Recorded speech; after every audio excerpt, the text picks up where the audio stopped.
ನಮಸ್ತೆ, ನಮ್ಮ ಅಡುಗೆ ಅರಮನೆ ಯೂಟ್ಯೂಬ್ ಚಾನಲ್ಗೆ ಸ್ವಾಗತ. ಇವತ್ತಿನ recipe Andhra special chicken pickle. ಇದಕ್ಕೆ 1 kg ಬೋನ್ಲೆಸ್ ಚಿಕನ್ನ ಸಣ್ಣ ಕಟ್ ಮಾಡಿಕೊಂಡು ತೆಗೆದಿಟ್ಕೊಂಡಿದ್ದೀನಿ. ಇದಕ್ಕೆ 1 ಸ್ಪೂನ್ ಅರಿಶಿನ ಪುಡಿ ಜೊತೆಗೆ 1 ಸ್ಪೂನ್ ಉಪ್ಪು ಎರಡನ್ನೂ ಸೇರಿಸ್ಕೊಂಡು ಚೆನ್ನಾಗಿ ಮಿಕ್ಸ್ ಮಾಡಿ 15 ನಿಮಿಷ ನೆನೆಯೋಕ್ಕೆ ಬಿಡಬೇಕು. ಈಗ ನೆನೆಸೋದ್ರಿಂದ ಚಿಕನ್ ಉಪ್ಪನ್ನು ಚೆನ್ನಾಗಿ ಹೀರ್ಕೊಳ್ಳುತ್ತೆ. 15 ನಿಮಿಷದ ನಂತರ ಒಂದು ದಪ್ಪ ತಳದ ಪಾತ್ರೆನ ಸ್ಟವ್ ಮೇಲೆ ಇಟ್ಕೊಂಡು 300 ಗ್ರಾಮ್ ಅಷ್ಟು ಎಣ್ಣೆ ಹಾಕ್ಕೊಂಡು ಎಣ್ಣೆ ಚೆನ್ನಾಗಿ ಕಾದ್ಮೇಲೆ ಅದಕ್ಕೆ ನಾವು ನೆನೆಸಿಟ್ಕೊಂಡಿರೋವಂಥ ಚಿಕನ್ ಹಾಕ್ಕೊಳ್ಳೋಣ. ನೋಡಿ, ಚಿಕನ್ ಹಾಕಿದ ತಕ್ಷಣ ಈ ಥರ ಬಬಲ್ಸ್ ಬರಬೇಕು, ಅಂದರೆ ಎಣ್ಣೆ ಚೆನ್ನಾಗಿ ಕಾದಿದೆ ಅಂತ ಅರ್ಥ. ಇದೇ ಎಣ್ಣೆಯಲ್ಲಿ ಚಿಕನ್ನು ಚೆನ್ನಾಗಿ ಬೇಯಬೇಕು, ಅಂದರೆ ಅದು ನೀರು ಬಿಟ್ಕೊಳ್ಳುತ್ತೆ. ಆ ನೀರೆಲ್ಲ ಹಿಂಗೆ ಹೋಗೋವರೆಗೂ ಅದು ಬೇಯಬೇಕು.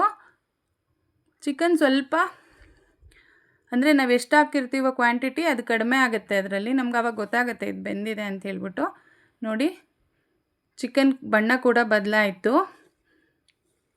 ಈ ಹಂತದಲ್ಲಿ ಅಂದರೆ ಈ ಸ್ಟೇಜ್ನಲ್ಲಿ ಚಿಕನ್ನ ನಾವು ಎಣ್ಣೆಯಿಂದ ಬೇರೆ ಮಾಡಿ ಒಂದು ಪಾತ್ರೆಗೆ ತೆಗೆದಿಟ್ಕೊಳ್ತಾ ಇದ್ದೀನಿ.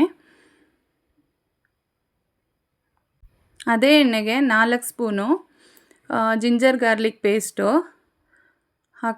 ಹಾಕ್ಕೊಂಡು ಅದು ಹಸಿ ವಾಸನೆ ಹೋಗೋವರೆಗೂ ಹುರ್ಕೋಬೇಕು, ಅಂದರೆ ಫ್ರೈ ಮಾಡ್ಕೋಬೇಕು. ಅದು ಒಂದು 2 ರಿಂದ 3 ನಿಮಿಷ ಹುರಿಯೋದ್ರಿಂದ ಆ ಹಸಿ ವಾಸನೆ, ಬೆಳ್ಳುಳ್ಳಿ ಶುಂಠಿ ಪೇಸ್ಟ್ನಲ್ಲಿರೋ ಹಸಿ ವಾಸನೆ ಹೊರಟೋಗುತ್ತೆ. ಹಸಿ ವಾಸನೆ ಹೋದ್ಮೇಲೆ ಲೋ ಫ್ಲೇಮ್ನಲ್ಲಿ ಇಟ್ಕೊಂಡು 4 ಸ್ಪೂನು ಅಚ್ಕಾರದ ಪುಡಿ, 1.5 ಸ್ಪೂನು ಗರಂ ಮಸಾಲ, 1.5 ಸ್ಪೂನು ಧನಿಯಾ ಪುಡಿ, ರುಚಿಗೆ ಎಷ್ಟು ಬೇಕೋ ಅಷ್ಟು ಉಪ್ಪು ನೋಡಿ ಹಾಕ್ಕೊಳ್ಳಿ, ಮೊದಲೇ ಹಾಕ್ಕೋಬೇಡಿ, ಹೆಚ್ಚಾದರೆ ಕಷ್ಟ.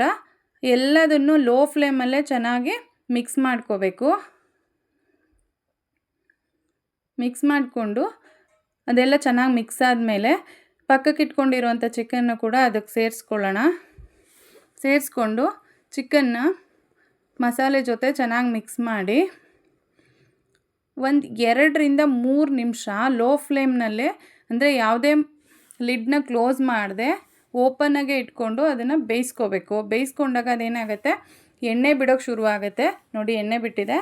ಇವಾಗ ಚಿಕನ್ ಪಿಕ್ಕಲ್ ರೆಡಿ ಆಗುತ್ತೆ. ಇದಕ್ಕೆ ನಾವು ನಿಂಬೆ ರಸ ಸೇರಿಸ್ಕೋಬೇಕು.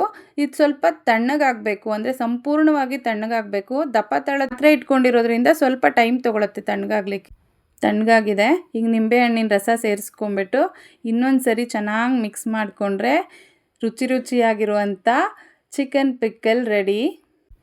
ಇದು ಬಿಸಿ ಅನ್ನದ ಜೊತೆ ತುಂಬ ಚೆನ್ನಾಗಿರುತ್ತೆ. ಈ ರೆಸಿಪಿ ನಿಮ್ಗೆ ಇಷ್ಟ ಆಗಿದರೆ ನಮ್ಮ ಚಾನಲ್ನ ಸಬ್ಸ್ಕ್ರೈಬ್ ಮಾಡಿ, ವಿಡಿಯೋನ ಶೇರ್ ಮಾಡಿ, ನನಗೆ ಸಪೋರ್ಟ್ ಮಾಡಿ. Thank you for watching. ಧನ್ಯವಾದಗಳು.